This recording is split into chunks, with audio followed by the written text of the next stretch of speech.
Hello, എന്തൊക്കെയുണ്ട് വിശേഷം? എല്ലാവരും സുഖമായിരിക്കുന്നോ? ഇന്ന് ചിങ്ങമൊന്നല്ലേ, അപ്പോൾ രാവിലെ അമ്പലത്തിലൊക്കെ പോയി. പിന്നെ വേറൊരു വിശേഷം എന്ന് പറഞ്ഞാൽ ഇന്ന് എൻ്റെ മക്കളുടെ പിറന്നാളാണ്. അപ്പോൾ ഒരു പായസം ഉണ്ടാക്കാമെന്ന് വെച്ചു. നമ്മൾ ഡബിൾ ഹോഴ്സിൻ്റെ പാലട, സദ്യ സ്പെഷ്യൽ പാലട മിക്സാണ് ഉണ്ടാക്കുന്നത്. അപ്പോൾ നമുക്ക് പായസം ഉണ്ടാക്കാം.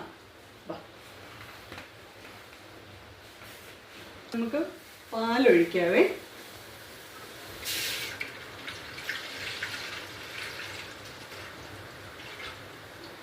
ഡബിൾ ഹോഴ്സിൻ്റെ പായസം ഉണ്ടാക്കാൻ എളുപ്പമാണ് കേട്ടോ. അതും ഇങ്ങനെ ഇൻസ്റ്റൻറ്റ് പായസം ആയത് കാരണം എല്ലാവരും ഒക്കെ ഉണ്ടാക്കുന്നതൊക്കെ ആയിരിക്കും. എന്നാലും എനിക്കിത് നല്ല സിമ്പിളായിട്ട് തോന്നുന്ന കാരണം ഞാനിങ്ങനെ ഇടയ്ക്ക് ഉണ്ടാക്കാറുണ്ട്. ഇടയ്ക്കൊരു പായസം കുടിക്കണമെന്നൊക്കെ തോന്നുമ്പോൾ ഒരു പാക്കറ്റൊക്കെ വാങ്ങിച്ചൊന്ന് ഇത്തിരി പാലൊക്കെ കുടിക്കാം ഒന്നും ഉണ്ടാക്കാറുണ്ട്. നമ്മുടെ പാലിത് നല്ലോണം വെട്ടി തിളയ്ക്കുന്നുണ്ട്. നല്ലോണം തിളച്ചു. ഇനി നമുക്കിതിലേക്ക് പായസം മിക്സ് ഇട്ട് കൊടുക്കാം. പാലട ഇടുവാണ് കേട്ടോ.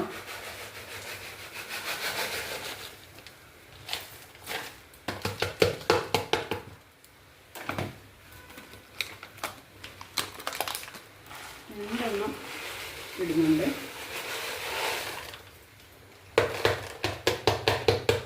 നമ്മുടെ ഇവിടെ തൊട്ടടുത്ത് അപ്പുറത്തെ വീടുകളിലൊക്കെ ഇത്തിരി പായസം കൊടുക്കും അന്നേരം. അതുകൊണ്ടാണ് രണ്ടെണ്ണം ഉണ്ടാക്കിയത്. ഇനി ഇതൊന്ന് തിളച്ച് ഇതായി കഴിയുമ്പോഴത്തേക്ക് കുറുകി വരുമ്പോഴത്തേക്ക് പായസം റെഡിയാവും. അടയൊക്കെ ഒന്ന് വെന്ത് ഒന്ന് സെറ്റായി വരട്ടെ.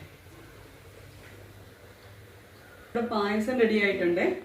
നമുക്കിനി ഇതാ നോക്കൂ, കണ്ട റെഡിയായി നല്ല പരുവത്തിനായിട്ടുണ്ട്. ഇത് ഇച്ചിരി തണുത്ത് കഴിയുമ്പം കുറച്ചുകൂടി ഒന്ന് കട്ടിയാകും. തീയൊക്കെ ഓഫ് ചെയ്ത് നമുക്ക് ഇതിനെ ഒന്ന് കുടിച്ച് നോക്കാം എങ്ങനെയുണ്ടെന്ന് അറിയാമല്ലോ.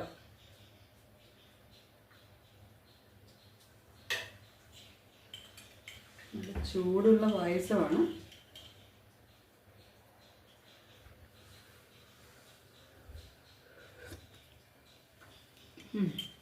നന്നായിട്ടുണ്ട്. തണുത്തോടി കഴിയുമ്പം ഒരിത്തിരി ഒന്ന് തണുത്തോടി കഴിയുമ്പം സൂപ്പറായിരിക്കും.